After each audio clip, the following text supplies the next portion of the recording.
Apa itu sertifikat fidusia? Praktik perampasan kendaraan bermotor oleh para oknum debt collector atau penagih hutang, tanpa bisa menunjukkan sertifikat fidusia, masih sering terjadi di sejumlah daerah.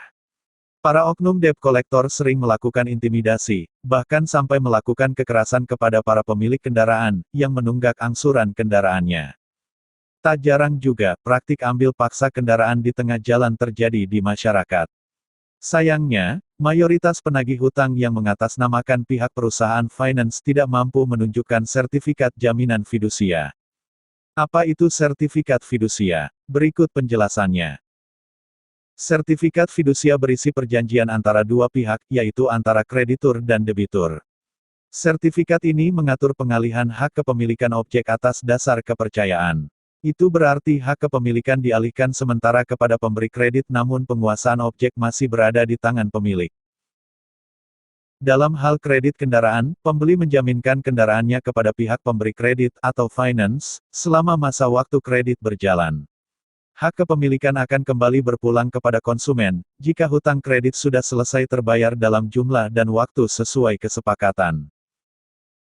Pihak notaris yang memiliki kompetensi hukum yang membuat sertifikat ini. Nantinya, notaris akan mendaftarkannya ke perusahaan fidusia. Hal ini tertuang dalam Undang-Undang tentang Jaminan Fidusia Nomor 42 Tahun 1999. Pihak perusahaan sebagai penerima fidusia akan mendapat sertifikat jaminan fidusia. Pihak debitur akan menerima salinannya. Jaminan fidusia ini memberikan kekuatan hak eksekutorial langsung atau parate eksekusi, apabila konsumen melakukan pelanggaran dalam perjanjian. Sumber Nusantara.id yang juga petinggi sebuah perusahaan finance mengakui, banyak pihak finance tidak membuatkan sertifikat jaminan fidusia karena alasan biaya. Bayangkan, perusahaan finance harus membuat sertifikat fidusia untuk ribuan kendaraan, dengan sejumlah biaya per setiap kendaraan. Jika perusahaan finance tidak membuat jaminan fidusia, otomatis tidak mempunyai kekuatan hukum dalam hak eksekutorial langsung apabila konsumen melakukan pelanggaran dalam perjanjian. Itu berarti jika pihak finance akan melakukan eksekusi harus melalui gugatan di pengadilan. Hakim nantinya akan memerintahkan eksekusi terhadap objek sengketa, dengan alasan pihak konsumen telah pailit dan tidak mampu melakukan pembayaran. Proses eksekusi bisa berlangsung jika keputusan sudah mempunyai kekuatan hukum tetap atau inkrah. Sertifikat jaminan fidusia mempunyai kekuatan hukum sama dengan putusan pengadilan yang berkekuatan tetap.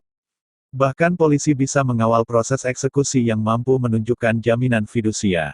Sebaliknya, proses eksekusi tanpa bisa menunjukkan jaminan fidusia, bisa dijerat dengan pasal 363 KUHP dan pasal 368 KUHP. Satu hal yang harus dipahami calon debitur, sebaiknya mengukur kemampuan ekonomi sebelum melakukan kredit kendaraan bermotor.